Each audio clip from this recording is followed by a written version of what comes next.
Reka ngusuhuze kandi mwifurize ibyiza ukurikira NCTV Rwanda umunsi ku wundi.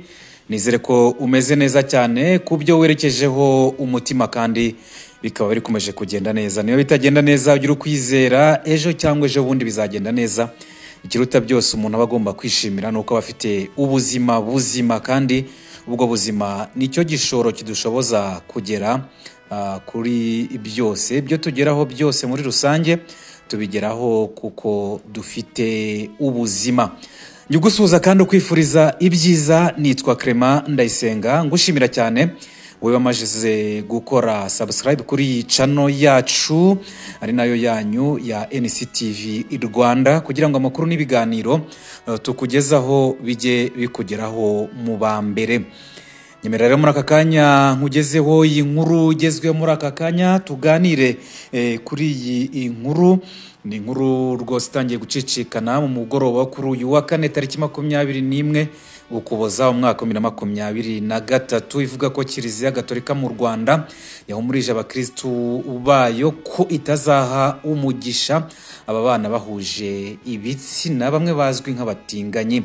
Abepiskopi Gatolika mu Rwanda bahumurije imitima y'abemera bashinzwe ubwo no kuvuga ko ari abakristo ko nta mugisha uzatangwa ku bana bahuje ibitsina kuko bihabanye na Bibiliya. Ibi bitangajwe nyuma y'uko umushumba wa Kiliziya Gatolika ku isi Papa Francisco yemereye abapadiri kuzajya baha umugisha aba bana bahuje ibitsina bazwi nk'abatinganyi. Papa rero Francisco yabyemeje biciye mu rwandiko rwa Vatikani rwasohotse ku wa 18 Ukuboza mu mwaka 2023. Iyo nyandiko yasohowe n'umuyobozi nshingwabikorwa wa Kiliziya Gatolika Kardinali Victor Emmanuel Fernandez ivuga ko icyemezo cyafashwe na Papa Francisco cyerekana ko Kiliziya ikwiye kuba ikimenyetso cy'uko Imana ihikaze bose. Iyo nyandiko rero cyakora ivuga ko mu bihe bimwe abapadiri bakwiye kwemererwa guha umugisha abatinganye n'abana mu buryo budasanzwe, gusa umugisha ukaba udakwiye kuba mu migenzo isanzwe ya Kiliziya cyangwa ngo ibe ifite aho ihuriye no gushyingiranwa cyangwa ubukwe. Ivuga ko kandi abapadiri bagomba gufata icyemezo hashingiwe kuri buri bantu ku giti cyabo by'umwihariko aba bana mu buryo bugifatwa nk'icyaha. Kardinali Fernandez yavuze ko iri tangazo rishya rikomeza gushikama ku nyigisho gakondo ya Kiliziya ijyanye no gushakana, yungamo ko icyemezo cyafashwe kijyanye n'icyemezo cy'ubushumba cya Papa cyo kwagura Kiliziya kugira ngo igere ku bantu benshi. Bivuze ngo ubwo ngubwo kugera ku bantu benshi n'abatinganye cyangwa bamwe baryama bahuje ibitsina babahawe ikaze bafunguriwe amarembo muri Kiliziya Gatolika. Gusa iki cyemezo kigishyirwa ahagaragara ntabwo cyavuzweho rumwe by'umwihariko abakristo benshi by'umwihariko abakristo Gatolika ntabwo bashimishijwe n'iki cyemezo. Bamwe bavugaga yuko bishobora kuba ari intangiriro yuko igihe cyazagirana bakajya bahabwa n'amasakramentu, bigatuma rero basa nkaho batabyishimiye muri rusange. Ariko Kardinali Fernandez yavuze ko kandi abahabwa umugisha badakwiye gusabwa ko mbere bari bafite imyitwarire itunganye. Yavuze ko rwose abadahabwa umugisha badakwiye gusabwa ko mbere bari bafite imyitwarire itunganye. Muri Kiliziya Gatolika rero umugisha ni isengesho cyangwa ukwinginga usanzwe bikorwa n'uwihaye Imana asaba Imana kugirira neza umuntu cyangwa abantu barimo guhabwa umugisha. Papa yemeye ko aba bana bahuje ibitsina bajya bahabwa umugisha mu gihe mu mwaka 2021 yari yaravuze ko abapadiri badashobora guha umugisha abana bahuje ibitsina bazwi nk'abatinganye kuko Imana idashobora guha umugisha icyaha. Hari uko iminsi igenda ishira indi gataha ibyemezo byagiye bihinduka, dore ko no mu minsi ishize Kiliziya Gatolika nabwo binyuze kuri uyu mushumba Kiliziya Gatolika ku isi Papa Francisco uyu munyarashantine yavuze yuko rwose no gutanga isakramentu rya batisimu rwose nta kibazo, guha isakramentu abatinganyi cyangwa abana bahuje ibitsina nta kibazo kirimo. Urumva ko rero buhoro buhoro bishobora kuba byazageraho ikizira koko gishobora gukomeza kwiganza ahera nk'uko nkunda kubivuga. Uyu munsi rero kuri uyu wa 4 tariki 21 Ukuboza 2023 Kiliziya Gatolika mu Rwanda yagize icyo ivuga, nk'uko inkuru ndi kubona ku kinyamakuru Connect 50 ibitangaza. Icyo Kiliziya Gatolika mu Rwanda ivuga ku cyemezo cya Papa Francisco. Itangazo ry'abepiskopi Gatolika mu Rwanda ryashyizwe ahagaragara kuri uyu wa 4 tariki 21 Ukuboza 2023 rivuga ko nta mugisha uzatangwa kuba abana bahuje ibitsina kuko bihabanye na Bibiliya. Iri tangazo cy'icyamakuru gifitiye kopi rikaba rivuga ritangira rifite umutwe hejuru rivuga riti Conference Episcopale du Rwanda, itangazo ry'abepiskopi Gatolika mu Rwanda kumugisha wahabwa umugabo n'umugore babana bitemewe na Kiliziya n'ababana bahuje ibitsina. Rigira riti bakristo bavandimwe ku wa 18 Ukuboza 2023 biro bya Papa bishinzwe ukwemera Gatolika i Roma mu Butaliyane byatangaje urwandiko rwitwa Fiducia Supplicans, ukwemera kwambaza Imana. Ubwo ni mu Kilatini nyine babihinduye mu Kinyarwanda. Urwo rwandiko rwagendeye ku bibazo bitandukanye byagiye bishyikirizwa ibyo biro bya Papa mu bihe bitandukanye, by'umwihariko no muri ibi bihe.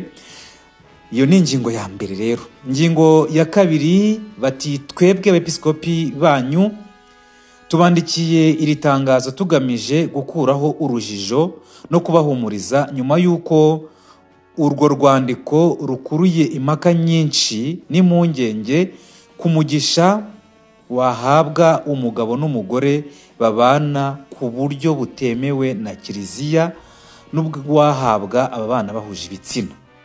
Urwo rwandiko rero ukwizera kwambaza Imana ntabwo ruje guhindura inyigisho za Kiliziya zijyanye n'umugisha w'isakramentu byo gushyingirwa gutagatifu.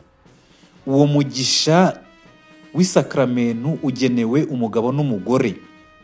Mureba rwose mu itangiriro umutwe wa mbere umurongo wa 27 mukareba icyo havuga muri Bibiliya ntagatifu, cyangwa niba wawe udukurikiye ukoresha Bibiliya yera. Abo ngabo rero bahujwe n'urukundo ruzira gutana.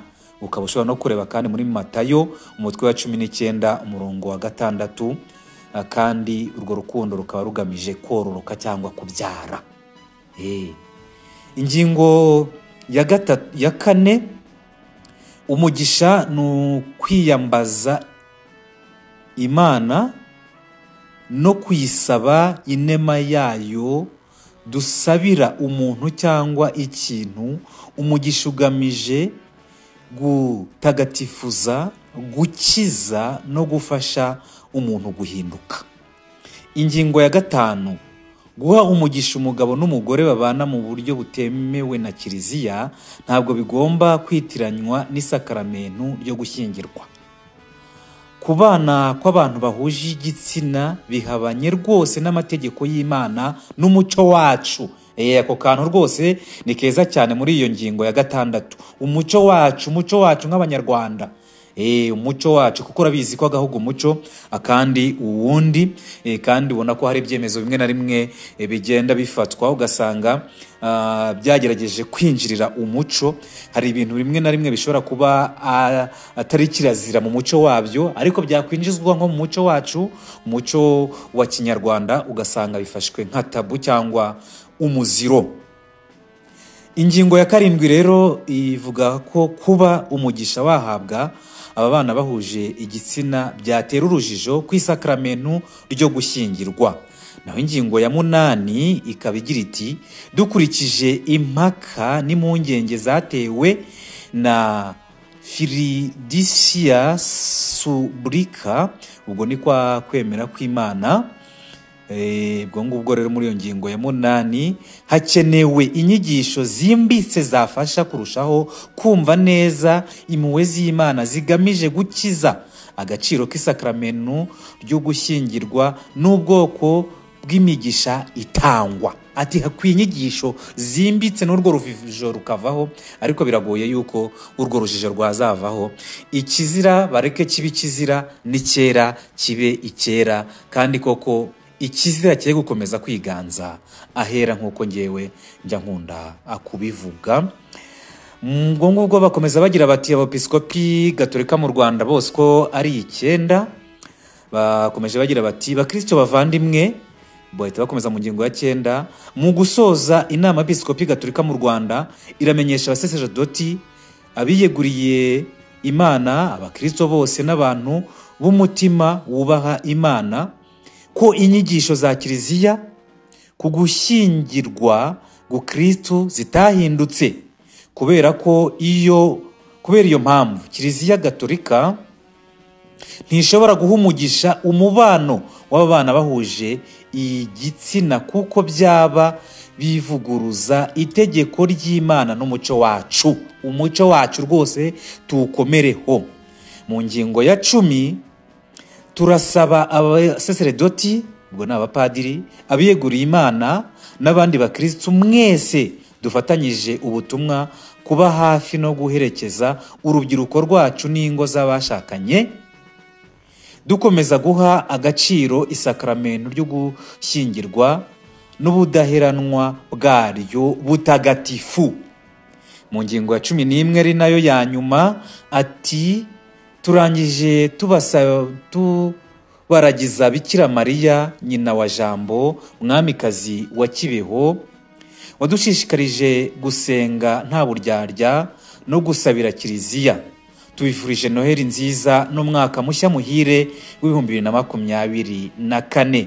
Bikorewe i Kigali ku ya 21 Ukuboza 2023. Abepiskopi banyu bose bahita bashyiraho hari imikono baranasinya. Reka mbabwire bose uko ari 9 basinyiye izo ngingo 11 rwose.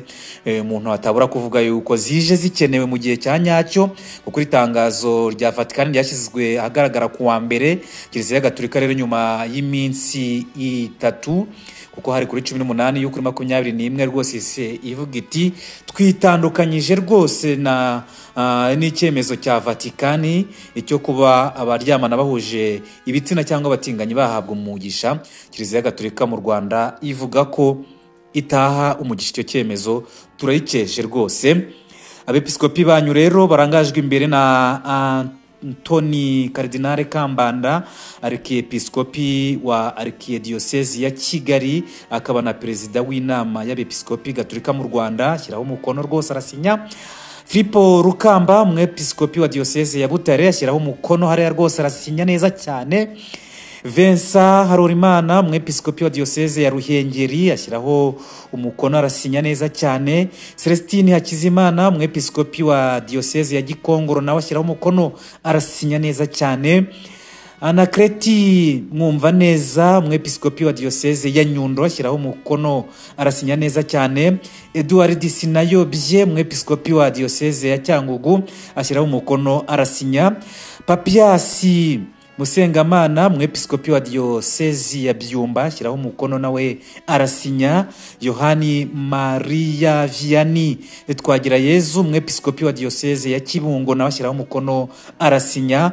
Mu gihe kandi na Balthazar Ntivuguruzwa, umwepiskopi wa diocese ya Kabgayi, yashyizeho umukono kuri iryo tangazo arasinya. Abepiskopi rero gatolika bo mu Rwanda bose ko ari 9 muri za diocese 8 ndetse na diocese ya Kigali ya 9 bose bakaba bemeje ko badashobora guha umugisha ibikorwa by'ubutinganyi cyangwa abaryamana bahuje ibitsina. Ndagushimiye cyane wowe tubanye kuri iyi inkuru ya arigezweho muri rusange. Nyine Clement Ndayisenga, komeza kurikira amakuru y'ibiganiro n'ibiganiro NCTV Rwanda ikugezaho. Gira umugoroba mwiza ndetse n'ibihe byiza mu byo ukomeje gukora.